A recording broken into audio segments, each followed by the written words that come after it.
Hello નમસ્કાર મિત્રો, મારી યુટ્યુબ ચેનલમાં આપનું હાર્દિક સ્વાગત છે।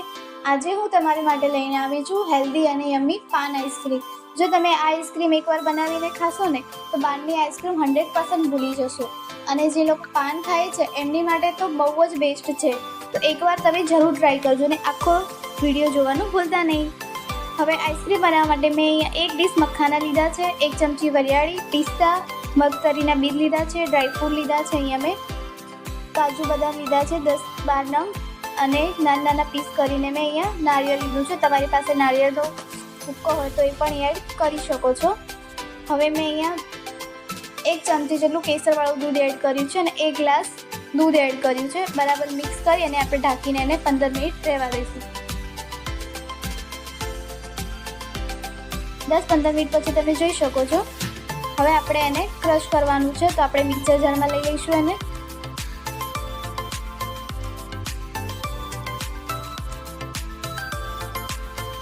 બધું એડ કર્યા પછી અહીંયા મેં 1 ચમચી ગુલકંદ લીધો છે। ગુલકંદ જરૂરથી ટ્રાય કરજો નાખવાનું બને એટલું, અને જો તમારી પાસે અવેલેબલ ના હોય તો બાર સ્ટોરમાં મળી જશે પાનની દુકાને। હવે મેં અહીંયા 3 થી 4 ચમચી ખાંડ એડ કરી છે, તમે ખાંડનું બૂરું પણ એડ કરી શકો છો। હવે જે આપણે પાન ખાઈએ છીએ એ પાન એડ કર્યું છે મેં અહીંયા, એને પણ નાના ટુકડા કરીને એડ કરીશું।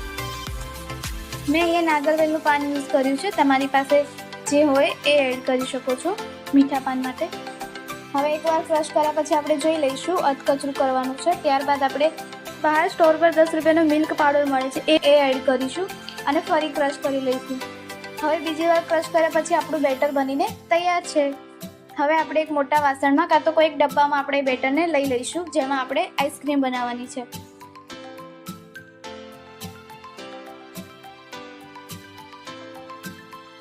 હવે એમાં મેં અહીંયા ડ્રાયફ્રૂટ એડ કર્યા છે નાના ટુકડામાં, અને સાથે સાથે તૂટી ફૂટી એડ કરી છે, અને બરાબર એને મિક્સ કરી લઈશું। બરાબર મિક્સ થઈ જાય એટલે એને બરાબર આપણે ઉપરથી સેટ કરી લઈશું। તમારી ઈચ્છા હોય તો તમે આના ઉપર પણ ડ્રાયફ્રૂટ એડ કરી શકો છો।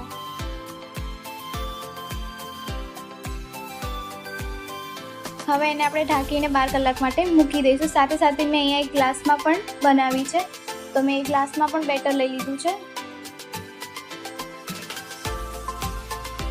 જો તમે બાળકોને આવી રીતે આઈસ્ક્રીમ બનાવીને આપશો ને તો એકદમ હેલ્ધી પણ રહેશે, અને 1 થી 2 બાઈટ વધારે બી ખવાશે તો પણ પ્રોબ્લેમ આવશે નહીં। અને 5 ફ્લેવરની આપણે આજે આઈસ્ક્રીમ બનાવી છે।